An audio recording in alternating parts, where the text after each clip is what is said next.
اعوذ باللہ من الشیطان الرجیم بسم اللہ الرحمن الرحیم وصلی اللہ علی محمد و آلہ الطاہرین اما بعد۔ السلام علیکم۔ آج کا جو ٹاپک اور موضوع ہے وہ قیامت اور معاد کے بارے میں ہے۔ دنیا کے تمام مذاہب حتیٰ کہ ماقبل تاریخ کے ابتدائی لوگوں کے درمیان بھی یہ عقیدہ پایا جاتا تھا اور آج بھی پایا جاتا ہے کہ انسان مرنے کے بعد دوبارہ زندہ کیا جائے گا۔ ہمارے دین اسلام میں یہ عقیدہ بہت اہم ہے اور اس کے اوپر بہت زیادہ تاکید کی گئی ہے۔ وہ قیامت کا نظریہ ہے اور یہ کہ ایک دن ایسا آئے گا جب انسان دوبارہ زندہ کیے جائیں گے اور ان کا حساب اور کتاب ہوگا، اور وہ اپنے اعمال کے اعتبار سے کہ ان کے اعمال اچھے ہیں یا برے ہیں اس کے اعتبار سے ان کو جزا یا سزا ملے گی۔ اگر نیک کام کیے ہیں تو اس کی اچھی جزا ملے گی، اور اگر برے کام کیے ہیں تو اس کی ان کو بری سزا ملے گی اور انہیں عذاب کیا جائے گا، اور ان کا فیصلہ کیا جائے گا کہ وہ کہاں ان کا ٹھکانہ بنے گا، وہ جنت میں رہیں گے یا جہنم میں رہیں گے۔ معاد اور قیامت یہ وہ نظریہ ہے کہ جس کے بارے میں ہم نے جیسا کہ اشارہ کیا کہ یہ انسان کی فطرت میں پایا جاتا ہے، انسان کے نیچر میں پایا جاتا ہے، کیونکہ کوئی بھی انسان مٹنا نہیں چاہتا ہے بلکہ وہ باقی رہنا چاہتا ہے، اور معاد اور قیامت ہماری اسی خواہش کی تسکین کا ذریعہ ہے کہ تم مٹو گے نہیں بلکہ باقی رہو گے۔ اب یہاں پر بہت سے اعتراضات پیدا ہوتے ہیں، بہت سے سوالات پیدا ہوتے ہیں، اور خود پیغمبر کی زندگی میں بھی یہ سوالات ان کے سامنے بھی پیش کیے گئے جس کا انہوں نے جواب دیا۔ وہ سوال یہ ہے کہ کیا مرنے کے بعد جب جسم ختم ہو جاتا ہے، نابود ہو جاتا ہے، تو کیا اس کے بعد بھی ہمیں دوبارہ زندہ کیا جائے گا؟ آیا یہ ممکن ہے کہ جس کی ہڈیاں گوشت پوست سب ختم ہو گیا ہو اسے کیسے روح دوبارہ اس کے پلٹائی جائے گی اور اس جسم کو دوبارہ جو ہے وہ زندہ کیا جائے گا اور پھر روح اور اس جسم میں تعلق قائم کیا جائے گا؟ تو یہ سوال انسان کے ذہن میں ابھرتا ہے، اور پیغمبر کے زمانے میں بھی یہ سوال تھا کہ کیسے ممکن ہے کہ جو چیز ختم ہو گئی ہے اس کو دوبارہ جو ہے زندہ کیا جائے۔ حتیٰ کہ پیغمبر کی زندگی میں ایک انسان آتا ہے اور وہ اپنے ہاتھ میں ایک بوسیدہ ہڈی لے کر کے آتا ہے، اور پیغمبر کے سامنے اس بوسیدہ ہڈی کو چور چور کر دیتا ہے، اور اس کے بعد کہتا ہے کہ اے محمد، ان بوسیدہ ہڈیوں کو دوبارہ کون زندہ کرے گا؟ اور گویا وہ اپنے اعتبار سے ایک محکم دلیل لایا ہے اس بات پر کہ مرنے کے بعد انسان دوبارہ زندہ نہیں ہو سکتا ہے، انسان مرنے سے ختم ہو چکا ہے، اب اسے دوبارہ زندگی نہیں مل سکتی ہے۔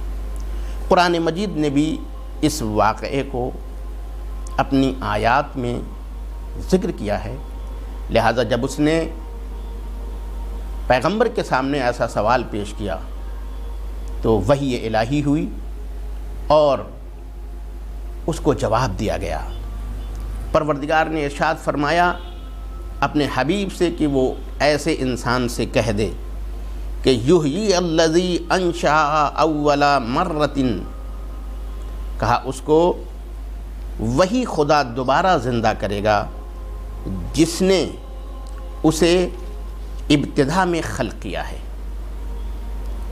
یعنی انسان کو پروردگار نے متوجہ کیا اس نقطے کی طرف کہ تم بھول گئے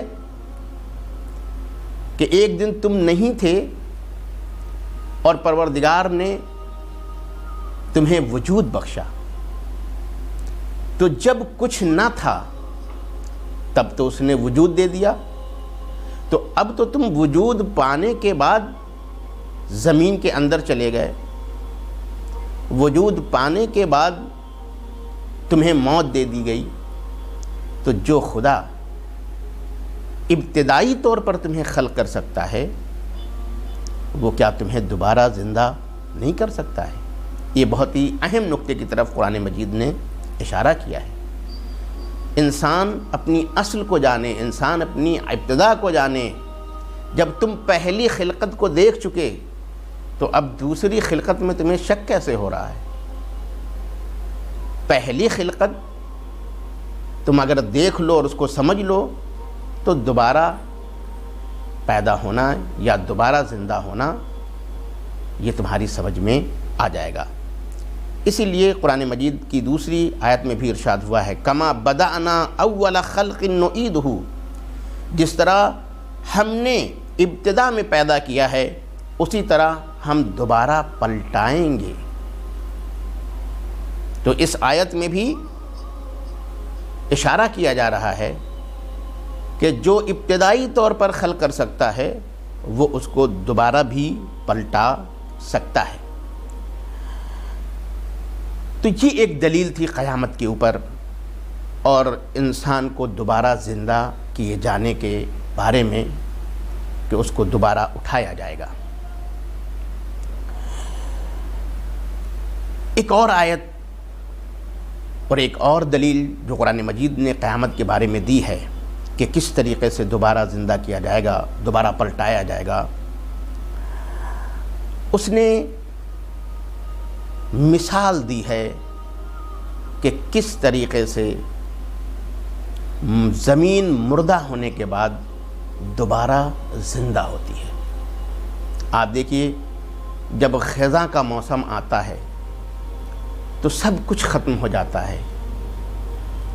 ابھی تک ہرے بھرے درخت تھے، پھولوں سے لدے ہوئے تھے، بھینی بھینی خوشبوئیں آ رہی تھیں، بڑا خوشنما نظارہ تھا، ہر طرف پیڑ پودے، بہار، خوشی، چڑیوں کی چہچہانے کی آوازیں آ رہی تھیں۔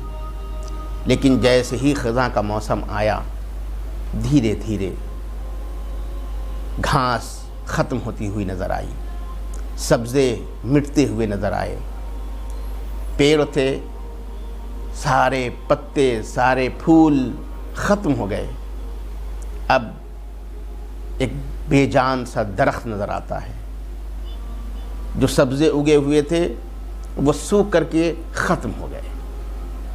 لیکن ادھر بہار کا موسم آیا اور دوبارہ زندگی پلٹ آئی۔ اب جہاں ہم مردہ گھاسوں کو دیکھ رہے تھے اب وہیں زندگی کے آثار دوبارہ نظر آنے لگے، وہی پیڑ جن کو ہم مردہ سمجھ رہے تھے اب ان میں ہرے بھرے پتے اگاتے ہیں، مختلف قسم کے پھول اگاتے ہیں، مختلف قسم کے پھل نظر آنے لگتے ہیں، گویا دوبارہ زندگی پلٹ آئی ہے۔ قرآن مجید نے اسی نقطے کی طرف اشارہ کیا ہے کہ اگر تم اپنی اس کائنات کو غور سے دیکھ لو تو تمہیں سمجھ میں آ جائے گا کہ کس طریقے سے پروردگار دوبارہ پلٹا سکتا ہے۔ جیسے وہ پتیوں کے ختم ہو جانے کے بعد، کوپلوں کے مٹ جانے کے بعد، پھلوں کے ختم ہو جانے کے بعد وہ دوبارہ پیڑ کو ہرا بھرا کر دیتا ہے، دوبارہ اس میں تازگی پیدا کر دیتا ہے، ایسے ہی وہ تمہیں بھی مرنے کے بعد دوبارہ پلٹائے گا۔ اس لیے قرآن مجید نے آیہ کریمہ میں ارشاد فرمایا واللہ الذی ارسل الریاح فتصیر سحابا فسقنا الی بلد میت فاحیینا به الارض بعد موتها کذالک النشور۔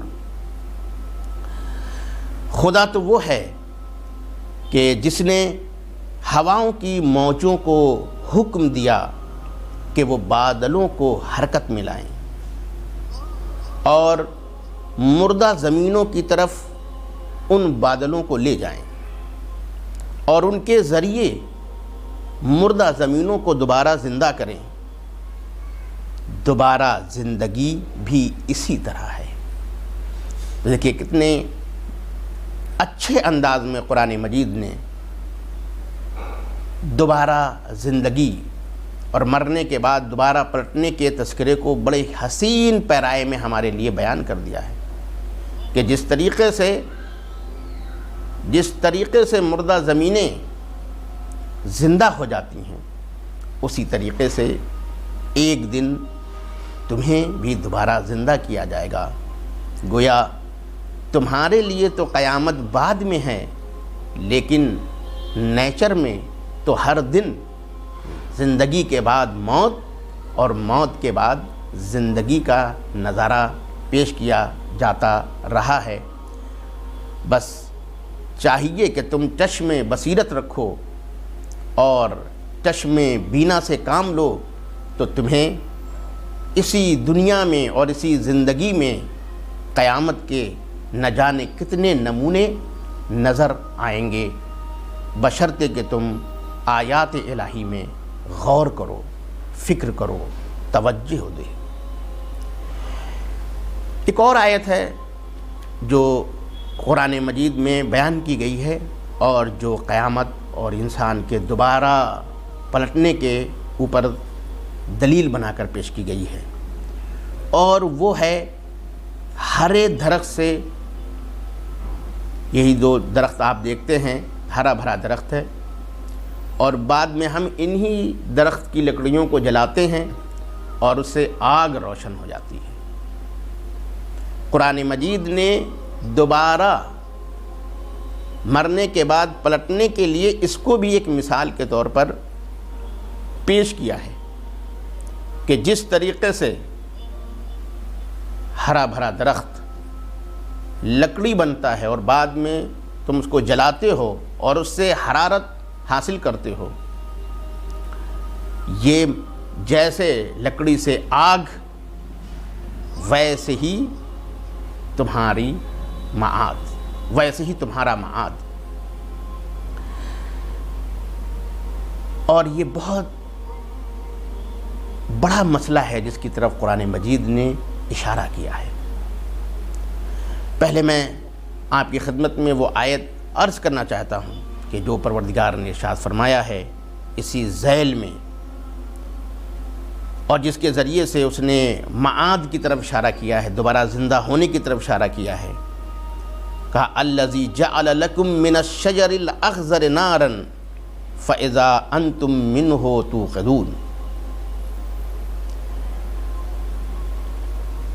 وہ خدا کہ جس نے ہرے بھرے درخت سے تمہارے لیے آگ کو قرار دیا، جسے تم جلاتے ہو اور روشن کرتے ہو۔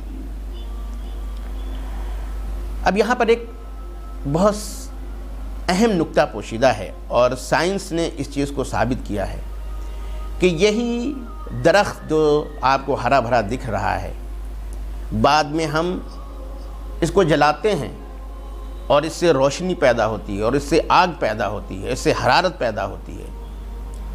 تو یہ آگ آئی کہاں سے؟ یہ حرارت اس کے اندر آئی کہاں سے؟ سائنس ثابت کرتی ہے کہ یہ پیڑ سورج کی شعاعوں سے اور سورج کی گرمی سے حرارت لیتا رہتا ہے، اور یہی حرارت اس کے اندر جمع ہوتی رہتی ہے۔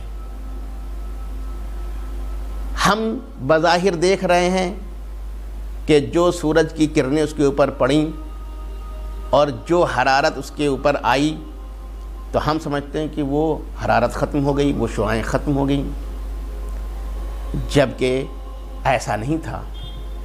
سورج کی وہ شعاعیں جو پیڑ کے اوپر پڑ رہی تھیں اور جس کے ذریعے سے حرارت منتقل ہو رہی تھی اس پیڑ میں، تو ہم تو یہ سمجھ رہے تھے کہ سورج کی جو حرارت پیڑ کے اوپر پڑ رہی تھی وہ ختم ہو گئی، جبکہ وہ ختم نہیں ہوئی تھی۔ آج سائنس کہتی ہے کہ وہی حرارت جو وہ سورج سے لیتا تھا وہی جمع ہو جاتا ہے، اور جب ہم لکڑی جلاتے ہیں تو وہی حرارت جو اس کے اندر جمع ہو گئی، وہی انرجی جو اس کے اندر جمع ہو گئی، اب وہی دوبارہ جو ہے وہ کیا ہوتی ہے، واپس آتی ہے اور لکڑی جل کر کے آپ کو حرارت دینے لگتی ہے۔ تو یہ وہ سورج ہی کی حرارت ہے جسے آپ بظاہر سمجھ رہے تھے کہ ختم ہو گئی، لیکن وہ موجود ہے۔ پروردگار نے اسی کو دلیل بنایا کہ دیکھا جس کو تم ختم ہوا سمجھ رہے تھے وہ ختم نہیں ہوا بلکہ موجود تھا، اور ہم نے اس کو دوبارہ پلٹا دیا۔ اسی چیز کو اس نے دلیل بنایا اسی چیز کو کہ جیسے سورج کی حرارت دوبارہ پلٹ آئی جب ہم نے لکڑی کو جلایا، تو ایسے ہی دوبارہ تمہیں بھی زندہ کیا جائے گا اور تمہاری روح کو تمہارے جسم کے حوالے کیا جائے گا۔ اور اگر آپ دیکھیں تو آج سائنس نے بہت سے مسائل کو حل کر دیا ہے۔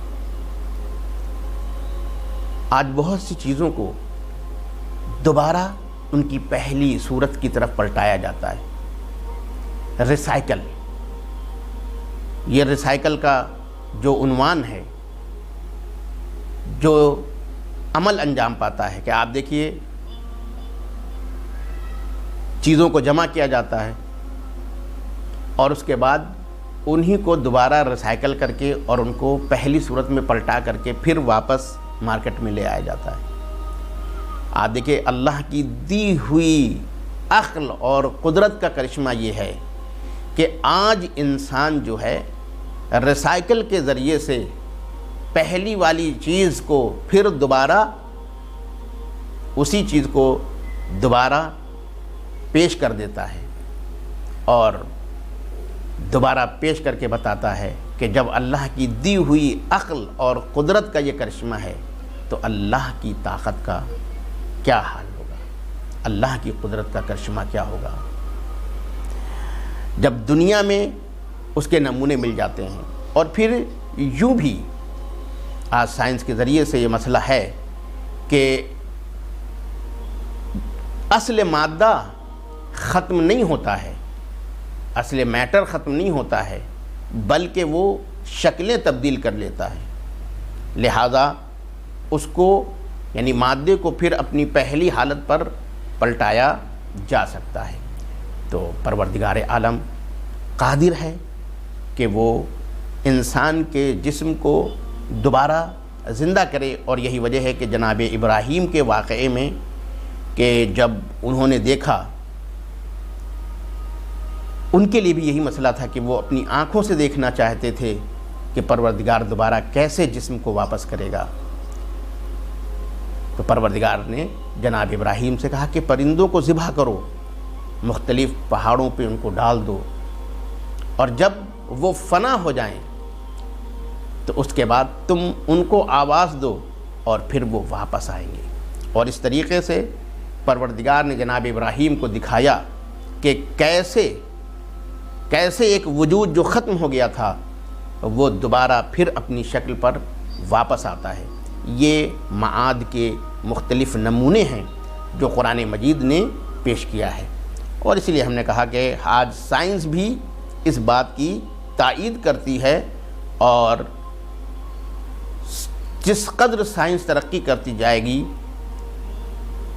دین کے حقائق پر انسان کو یقین ہوتا چلا جائے گا اور وہ ایمان لاتا رہے گا۔ اب ایک سوال اور آتا ہے کہ یہی دنیا ہمارے لیے کافی ہو سکتی تھی، کیا ضرورت ہے کہ ہمیں مرنے کے بعد دوبارہ زندہ کیا جائے؟ ایک زندگی تھی، یہی زندگی ہمارے لیے کافی مان لی جاتی، اس کے بعد پھر ہمیں زندہ کرنا، پھر ہمیں ایک نئی زندگی دینا، اس کی کیا ضرورت ہے؟ یا قیامت کی کیا ضرورت ہے؟ دوبارہ زندہ کیے جانے کی کیا ضرورت ہے؟ یہ انسان کے ذہن میں سوال آ سکتا ہے اور آتا بھی ہے کہ یہی زندگی ہمارے لیے کافی کیوں نہیں ہے؟ تو عزیزان محترم، پروردگار کمال مطلق ہے، اس نے ہمیں کمال سے نقص کی طرف نہیں بھیجا ہے، بلکہ وہ ہمیں نقص سے کمال کی طرف لے جانا چاہتا ہے۔ اس لیے آپ دیکھیے کہ پہلے ہم بطن مادر میں تھے، اور پھر بطن مادر کی 9 مہینے کی زندگی گزاری، اور اس کے بعد پھر ہم اس سے بڑی دنیا میں منتقل ہوئے، اور پھر اس زندگی کے بعد ہم اس سے ایک اور بڑی دنیا میں منتقل ہوں گے۔ اسی لیے مولا کائنات نے کہا ہے کہ آخرت اور قیامت کی چیزوں کو دنیاوی چیزوں پر قیاس نہ کرنا۔ مثال تو ہے لیکن قابل قیاس نہیں ہے۔ جس طریقے سے ہم رحم مادر کی زندگی کو اور اس دنیا کی وسعت کو قیاس نہیں کر سکتے۔ انسان ماں کے پیٹ میں ایک چھوٹی سی جگہ رہتا ہے، لیکن 9 مہینے کے بعد وہ ایک ایسی دنیا میں قدم رکھتا ہے جہاں بڑے بڑے شہر آباد ہیں، بڑے بڑے پہاڑ، بڑی بڑی ندیاں، سمندر۔ تو آپ نے دیکھا کہ ایک مختصر زندگی سے دوسری زندگی میں جب آئے تو وسعت پیدا ہوئی۔ بس ہمارا سفر زندگی جو ہے وہ نقص سے کمال کی طرف ہے، اور اللہ ہمیں اور کمال کی منزل پر لے جانا چاہتا ہے، لیکن کیونکہ یہ دنیا مادے اور میٹر کے ساتھ ہے، اس لیے کچھ نہ کچھ محدودیتیں ہیں۔ لیکن جب ہم اس دنیا سے دوسری دنیا میں منتقل ہوں گے تو وہاں انسان کے اختیارات اور تبدیل ہو جائیں گے۔ اسی لیے ہم یہاں جو چاہتے ہیں وہ نہیں ہوتا، لیکن جنت وہ جگہ ہے جہاں ہم جو چاہیں گے وہ ہوگا۔ البتہ اس ارادے تک پہنچنے کے لیے ہمیں اس دنیا میں اپنے ارادے کو اللہ کے ارادے کے تابع بنانا ہوگا، اور جب ہم اس دنیا میں رہ کر کے اللہ کے ارادے کے مطابق زندگی گزار لیں گے تو اللہ ہمیں اپنے ارادے کا مالک بنائے گا، جیسے وہ جو چاہتا ہے وہ ہوتا ہے۔ کہا بندے ہم تم کو بھی وہیں پہنچانا چاہتے ہیں، اس لیے جنت میں انسان جو چاہے گا وہ ہوگا، لیکن کیونکہ جنت وہی انسان پہنچے گا جس کا ارادہ الہی ہو چکا ہوگا، یعنی اس نے اس دنیا میں رہ کر کے اپنی زندگی کو یوں گزارا ہوگا جو اللہ کے ارادے کے مطابق ہے۔ اسی لیے اب اس کا ارادہ اتنا پاکیزہ ہو چکا ہوگا کہ وہ غلط چیزیں چاہے گا ہی نہیں۔ کبھی انسان کے ذہن میں یہ آئے کہ جب جنت میں ہم جو چاہیں گے وہ ہوں گے، تو ہو سکتا ہے کہ کوئی آدمی یہ سوچے کہ بس ہم شراب چاہیں گے تو شراب مل جائے گی۔ نہیں، وہ اتنا پاکیزہ ہو کر کے وہاں پہنچے گا کہ وہاں غلط ارادے کا تصور بھی پایا نہیں جاتا ہے۔ تو اب معاد کی ضرورت کیا ہے؟ ایک تو یہی کہ معاد انسان کو یہ بتاتا ہے کہ تم فانی نہیں ہو، تم نقص کے لیے نہیں ہو، بلکہ تم کمال کے لیے ہو۔ پروردگار تمہیں چاہتا ہے کمال کی منزلوں پر پہنچانا، اور اسی سے ایک اہم نظریہ اور بھی سامنے آتا ہے کہ اگر قیامت نہ ہو تو انسان کی یہ موجودہ زندگی بھی بے مقصد ہو جائے گی۔ اسی لیے جو لوگ دین پر یا قیامت پر عقیدہ نہیں رکھتے ہیں تو ان کی زندگی کا کوئی مقصد نہیں رہ جاتا ہے۔ اس لیے آپ دیکھیے کہ وہ آخر میں خودکشی کر لیتے ہیں، کیونکہ وہ اس زندگی کے علاوہ کسی اور زندگی کے قائل نہیں ہیں، لہذا جو ان کا مقصد زندگی ہے وہ محدود ہے۔ جبکہ قیامت کے اوپر جو انسان عقیدہ رکھتا ہے تو اس کے سامنے ایک وسیع مقصد ہے، وہ لقائے رب کا نظریہ، لقائے محمود کا نظریہ، اور ظاہر سی بات ہے کہ ذات کبریا لامحدود ہے، اور اس کی رضا کو چاہنا اس کے لیے کوئی محدودیت نہیں رہ جاتی ہے۔ انسان کو پتہ ہوتا ہے کہ اس زندگی کے بعد بھی ہمیں زندہ ہونا ہے اور ہمیں کمال کی منزلوں تک پہنچنا ہے، تو اسی لیے قیامت جو ہے وہ زندگی یعنی دنیاوی زندگی کو بھی مقصد عطا کرتی ہے، اور اگر قیامت نہ ہو تو پھر یہ حیات بھی اور یہ زندگی بھی نامعقول ہو جائے گی اور عبث اور بیکار ہو جائے گی، جبکہ پروردگار نے ہمیں عبث نہیں پیدا کیا ہے، ہمیں بے مقصد پیدا نہیں کیا ہے۔ تو یہ بہت بڑی بات ہے کہ قیامت کا نظریہ انسان کی زندگی کو مقصدیت عطا کرتا ہے۔ اسی لیے قرآن مجید نے ارشاد فرمایا کہ افحسبتم انما خلقناکم عبثا وانکم الینا لا ترجعون، کیا تم گمان کرتے ہو کہ تم کو بے ہدف، بے مقصد اور عبث پیدا کیا گیا ہے اور تمہیں ہماری طرف پلٹایا نہیں جائے گا؟ تو آپ دیکھیں کہ قرآن مجید کہہ رہا ہے کہ دوبارہ پلٹنے کا نظریہ جو ہے وہ در حقیقت انسان کی زندگی کو مقصد عطا کرتا ہے، اور اگر ہم دوبارہ زندگی کے قائل نہ ہوں تو یہ موجودہ زندگی بھی بے ہدف اور بے معنی ہو جائے گی۔ آدمی سوچے گا ارے ہم اتنے دن زندہ رہیں گے پھر ختم ہو جائیں گے، مٹ جائیں گے، فنا ہو جائیں گے۔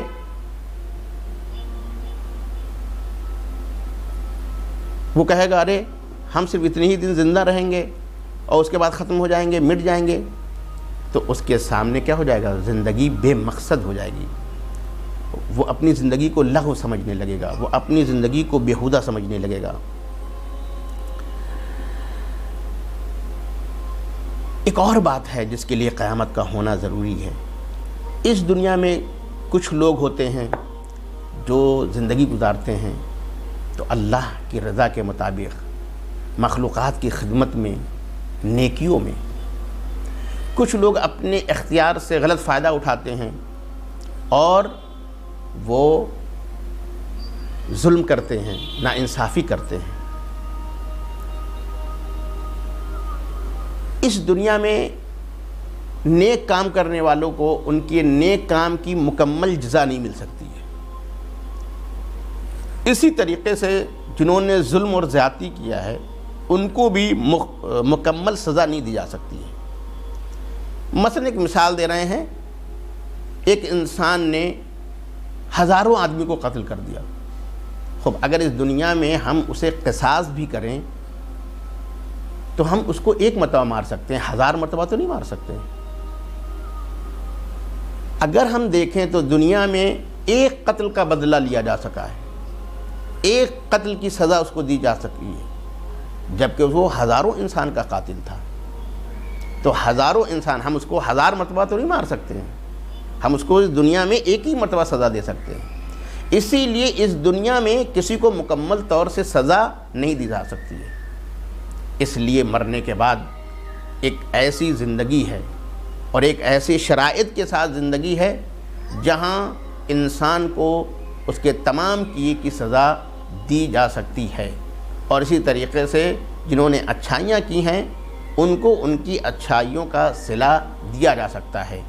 اور وہ کہاں ملے گی؟ جب انسان اچھائیوں کا صلہ جنت کی صورت میں اور برائیوں کی سزا جو ہے وہ جہنم کی صورت میں ہوگی، جہاں انسان جہنم کے لیے کہا جاتا ہے کہ جہاں پر انسان اس طریقے سے معذب ہوگا کہ اسے موت نہیں آئے گی، حتیٰ کہ قرآن مجید میں تذکرہ ہے کہ اس کی جلد جلے گی اور دوبارہ اسی جگہ پر ایک نئی جلد وجود میں آ جائے گی۔ اور یہ بھی ایک لطیف اشارہ ہے، درد جو انسان محسوس کرتا ہے وہ اسکن کی وجہ سے محسوس کرتا ہے، پروردگار نے اسی نقطے کی طرف اشارہ کیا ہے۔